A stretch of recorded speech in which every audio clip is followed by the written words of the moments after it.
আমি ডক্টর খলিলের গতকালকের যে বক্তব্য, বাংলাদেশ জাতীয়তাবাদী দলের ভারপ্রাপ্ত চেয়ারম্যান জনাব তারেক রহমানকে জড়িয়ে আমি এর তীব্র নিন্দা এবং প্রতিবাদ জানাচ্ছি এবং বক্তব্য প্রত্যাহার করার জন্য আহ্বান জানাচ্ছি।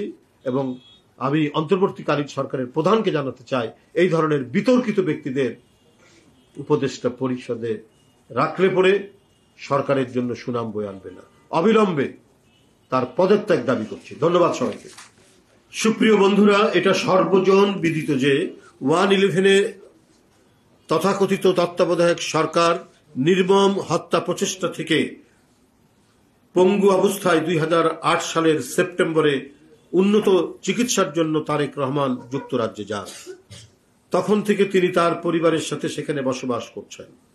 বাংলাদেশ ত্যাগের পর জনাব তারেক রহমানকে রাজনৈতিকভাবে নিশ্চিহ্ন করার উদ্দেশ্যে বহু মিথ্যা সাজানো মামলায় জড়ানো হয়েছিল, যার মধ্যে তথাকথিত মানি লন্ডারিং একটি মামলা, জিয়া চ্যারিটেবল ট্রাস্ট মামলা, ঘোষিত অঘোষিত সম্পদ মামলা এবং 21শে আগস্টের গ্রেনেড হামলা মামলা ছিল অন্যতম। দেশের সবচেয়ে জনপ্রিয় এই নেতার অনুপস্থিতিতে ফ্যাসিস্ট হাসিনার নির্দেশে আওয়ামী ক্যাঙ্গারু আদালত তাকে সাজা দেয়।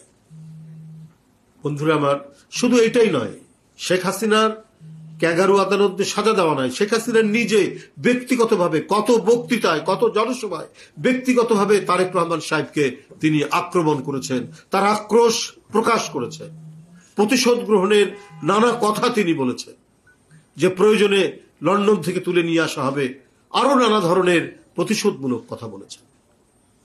তিনি যে লন্ডনে ছিলেন, তারপরেও তার নিরাপত্তা নিয়ে দেশবাসী উদ্বিগ্ন ছিল। এতগুলো মিথ্যা মামলা দিয়ে যখন দেখছে যে তার কণ্ঠকে স্তব্ধ করা যাচ্ছে না, তিনি আজকের এই ডিজিটাল যুগে দূর থেকেও তিনি নেতাকর্মীদের সাথে যোগাযোগ করছেন ও তাদেরকে উদ্বুদ্ধ করছেন এবং গণতন্ত্র ফিরে পাওয়ার জন্য তিনি তার সেখান থেকে নেতৃত্ব দিচ্ছেন। এইটাকে কোনোভাবেই টলারেট করতে পারেনি শেখ হাসিনা। আর শেখ হাসিনার মতো রক্ত পিপাসু একজন নারী জনাব তারেক রহমানকে একেবারে পৃথিবী থেকে নিশ্চিহ্ন করার যে এজেন্ডা রাখেনি, তা আমরা কি করে বলবো? সেটা আমরা বলতে পারি যে তার কথাবার্তায়, তার বক্তৃতায়, তার আলোচনায়, তার ক্ষোভে, তার ক্রোধে তিনি এগুলো প্রকাশ করেছেন।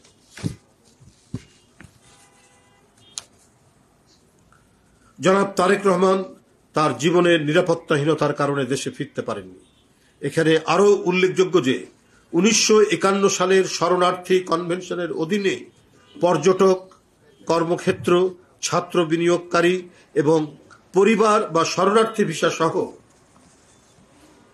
শরণার্থী ভিসা বিভাগের অধীনে একজন বিদেশি নাগরিকের জন্য যুক্তরাজ্যে স্বল্প সময়ের 6 মাস বা বর্ধিত সময়ের জন্য বা অনির্দিষ্টকালের জন্য বসবাস করা যায়, সেটি সেখানে আইনত বৈধ।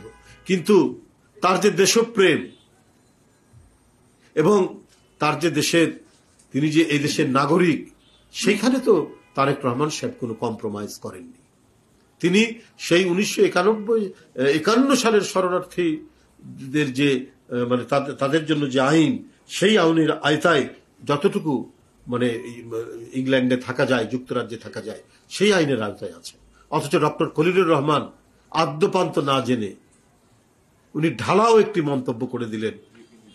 একটা ব্রিফিং এর মধ্যে তিনি ঢালাও মন্তব্য করে দিলেন। দেশের একটি বৃহত্তম রাজনৈতিক দলের প্রধান নেতা সম্পর্কে তিনি এ ধরনের মন্তব্য করলেন। এরা মনের মধ্যে বিষ আর মুখের মধ্যে মধু নিয়ে তারা ঘোরাফেরা করে। সুপ্রিয় সাংবাদিক ভাই ও বোনেরা, বাংলাদেশের গণতন্ত্রকামী মানুষের নেতা বিএনপির ভারপ্রাপ্ত চেয়ারম্যান তারেক রহমান বারবার স্পষ্ট করে বলেছেন, জনগণের ভোটে জনগণের কাছে জবাবদিহিমূলক সরকার প্রতিষ্ঠার স্বার্থে অন্তর্বর্তীকালীন সরকারের প্রতি সমর্থন অব্যাহত রেখেছে। সমর্থন অব্যাহত রাখার পরেও অন্তর্বর্তীকালীন সরকার মনে হচ্ছে এই সমর্থনের গুরুত্ব অনুধাবন করতে ব্যর্থ হচ্ছে। ক্ষমতাসীনদের কেউ কেউ মনে হচ্ছে বিএনপির সঙ্গে পায়ে পা লাগিয়ে ঝগড়া বাঁধাতে চায়। ফ্যাসিবাদ বিরোধী দীর্ঘ 1.5 দশকের আন্দোলন সংগ্রামের সময় ডক্টর খলিলুর রহমানের নাম কেউ কখনো শুনেছে বলে আমার জানা নেই। সুসময়ে হঠাৎ করে তিনি উড়ে এসে জুড়ে বসে উপদেষ্টা হয়েছেন। 1.5 দশকের শেখ হাসিনার ফ্যাসিবাদের বিরুদ্ধে আন্দোলন সংগ্রামে দেশে বিদেশে কোথাও যার কোনো উপস্থিতি ছিল না, না ছিল কোনো জোরালো বক্তব্য, তার কাছে দেশের নিরাপত্তা নিশ্চিত কিনা এসব নিয়ে জনগণের জানার অধিকার রয়েছে, কারণ তিনি হলেন নিরাপত্তা উপদেষ্টা। আর তিনি কি মন্ত্রণা দিচ্ছেন ডক্টর ইউনূস সাহেবকে, কি মানবিক করিডোরের নামে করিডোর মানে নানা কথা বলে দেশের সার্বভৌমত্বকেই দুর্বল করার চেষ্টা করছে। আমি প্রধান উপদেষ্টা ডক্টর মোহাম্মদ ইউনূস সাহেবকে বলতে চাই, আপনি এমন একজন ব্যক্তিকে জাতীয় নিরাপত্তা উপদেষ্টা বানিয়েছেন দেশের জন্য যার কোনো দৃশ্যমান অবদান নেই। তিনি তো বাংলাদেশের জন্য নন, বিদেশের জন্য কাজ করেন কিনা এই নিয়ে মানুষের মনে প্রশ্ন দেখা দিয়েছে।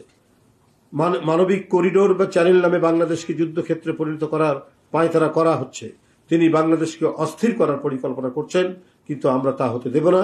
ডক্টর খলিলের অহেতুক প্রলাপে প্রতীয়মান হচ্ছে অন্তর্বর্তীকালীন সরকারের কেউ কেউ সুকৌশলে বাংলাদেশের প্রাণ তারেক রহমানের দেশে নিরাপদ প্রত্যাবর্তনকে অনিরাপদ করে তুলতে চায়। সুপ্রিয় বন্ধুরা, একজন রাজনীতিবিদকে প্রতিদিন প্রতি মুহূর্তে জনগণের আদালতে পরীক্ষার মুখোমুখি হতে হয়। জনগণের আদালত একজন রাজনীতিবিদের জীবন এবং কর্ম খোলা বইয়ের মতো। শত প্রতিকূলতা উপেক্ষা করে তারেক রহমান বিদেশে বসেও দেশের জনগণের সঙ্গে প্রতিদিন প্রতি মুহূর্তে প্রতিক্ষণে যোগাযোগ রাখছেন।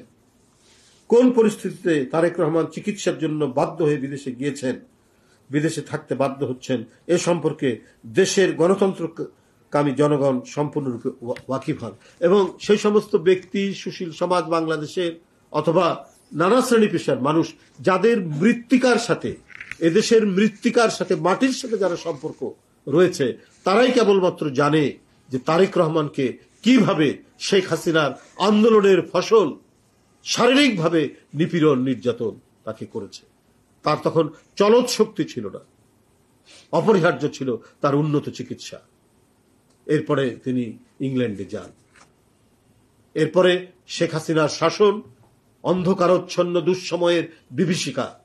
আর সেই শাসনে তারেক রহমান যদি দেশে থাকতো তার পরিণতি কি হতো এটা দেশবাসী এবং আন্তর্জাতিক সম্প্রদায় জানে, ডক্টর খলিল সাহেবরা না জানলে।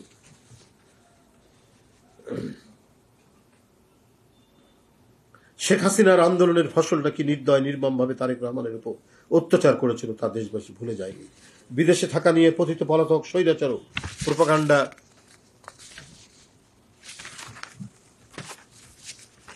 ছড়িয়েছিল। সেই সময়েও বিএনপির পক্ষ থেকে বিদেশে জননেতা তারেক রহমানের অবস্থান সম্পর্কে জনগণকে বিস্তারিতভাবে জানানো হয়েছে। তিনি যদি দেশের মৃত্তিকার সাথে সম্পর্ক থাকতো তাহলে এই খবরগুলো তিনি রাখতেন। সুতরাং ডক্টর খলিল তার নিজের পক্ষে ওঠা প্রশ্নের জবাব না দিয়ে পলাতক স্বৈরাচারের মতো তারেক রহমানের বিপক্ষে প্রোপাগান্ডার পথ বেছে নিয়ে জনগণের দৃষ্টি ভিন্ন খাতে প্রবাহিত করার অপচেষ্টা জনগণ মেনে নেবে না। ফ্যাসিবাদের ১.৫ দশক ডক্টর খলিল কোথায় ছিলেন, কিভাবে ছিলেন, কোন দেশে ছিলেন, বিদেশে তার স্ট্যাটাস কি ছিল, ফ্যাসিবাদের বিপক্ষে তার ভূমিকা কি ছিল, অবশ্যই এ সকল প্রশ্নের জবাব জনগণকে জানাতে হবে। আবার বক্তব্য স্পষ্ট, রাষ্ট্র নিয়ে পরীক্ষা নিরীক্ষা করার সুযোগ নেই। ডক্টর খলিলকে অবিলম্বে জাতীয় নিরাপত্তা উপদেষ্টার পদ থেকে সরিয়ে দিয়ে দেশে বিদেশে তার অবস্থান সম্পর্কে সম্পূর্ণ তথ্য দেশের জনগণের সামনে হাজির করতে হবে।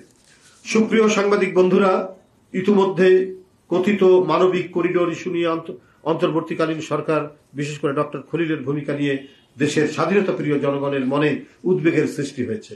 মানবিক করিডোর নিয়ে গত ১ মাসে অন্তর্বর্তীকালীন সরকারের এক একজনের এক এক রকম বক্তব্য, মনে হয় এই সরকার পথ হারিয়ে ফেলেছে। আমাদের কথা পরিষ্কার, এসব করার দায়িত্ব অন্তর্বর্তীকালীন সরকারের নয়। এসব বিষয় বিবেচনায় দায়িত্ব জনগণের ভোটে নির্বাচিত, জনগণের কাছে জবাবদিহিমূলক নির্বাচিত সরকারের। এই সরকারের নিরপেক্ষতা এবং সরকারের পরিচালনার সক্ষমতা নিয়ে জনমনে প্রশ্ন সৃষ্টি হয়েছে। অবিলম্বে এই সরকারের যাদের সম্পর্কে জনমনে সন্দেহের সৃষ্টি হয়েছে তাদের সম্পর্কে জনসম্মুখে বিস্তারিত তথ্য জনগণের সামনে উপস্থাপন করুন। তারেক রহমানকে নিয়ে ডক্টর খলিলের বক্তব্য গণতন্ত্রের স্থায়ী নিরাপত্তা ও ঐতিহাসিক সার্থকতার প্রতি বিদ্বেষ পরায়ণ। আমি ডক্টর খলিলের গতকালকের যে বক্তব্য, বাংলাদেশ জাতীয়তাবাদী দলের ভারপ্রাপ্ত চেয়ারম্যান জনাব তারেক রহমানকে জড়িয়ে আমি এর তীব্র নিন্দা এবং প্রতিবাদ জানাচ্ছি এবং বক্তব্য প্রত্যাহার করার জন্য আহ্বান জানাচ্ছি এবং আমি অন্তর্বর্তীকালীন সরকারের প্রধানকে জানাতে চাই এই ধরনের বিতর্কিত ব্যক্তিদের উপদেষ্টা পরিষদে রাখলে পরে সরকারের জন্য সুনাম বয়ে আনবে না। অবিলম্বে তার পদত্যাগ দাবি করছি। ধন্যবাদ সবাইকে। এই সংক্রান্ত না, এটা ওরাই বলবে। আন্দোলন করছে তার সপক্ষে ঢাকাবাসী। এখন এই আন্দোলন কি হবে না হবে এই সম্পর্কে আমি শুধু এইটুকু বলতে পারি, আদালতের এই আজকের যে রায় যেটা দিয়েছে এটা জনগণের প্রত্যাশার প্রতিফলন হয়েছে। আর আন্দোলন নিয়ে আর কি ব্যাপার কি হতে পারে এটা ওরা ওখানে ঘোষণা দেবে, যারা এই আন্দোলন নেতৃত্ব দিচ্ছেন, যারা আন্দোলন কার্যকর করছেন তারাই। ধন্যবাদ।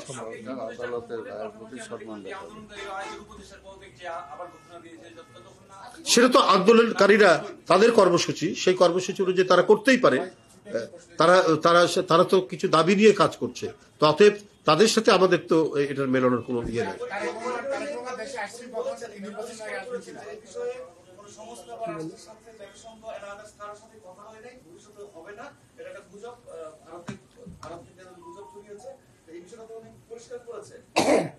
আপনার বক্তব্য কি?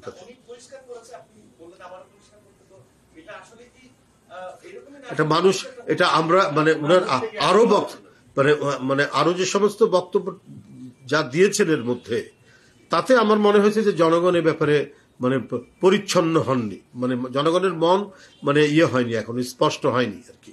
ওনার বক্তব্যটা পরিচ্ছন্ন হয়নি এখনো পর্যন্ত, এটা ক্লিয়ার করেনি। কারণ এই প্রশ্নটা আসলোই কেন, মানবিক করিডোরের প্রশ্নটা কে নিয়ে এসছে? উনি তো জাতীয় নিরাপত্তা উপদেষ্টার দায়িত্বে আছেন, নিশ্চয়ই সরকারের কাছে তিনি স্বাভাবিকভাবে পররাষ্ট্র সংক্রান্ত কোনো বিষয় হলে পরে, স্বরাষ্ট্র সংক্রান্ত কোনো বিষয় হলে সেই দপ্তরকেই ধরবে, তার উপদেষ্টাকে ধরবে। এটা তো তার সাবজেক্ট। এটা যেহেতু তার সাবজেক্ট, সেহেতু মানে সবাই জনগণেরও ধারণা এবং বিশ্বাস বিষয়টা তিনি উপস্থাপন করেছেন এবং তিনি কনভিন্স করেছেন সরকারকে।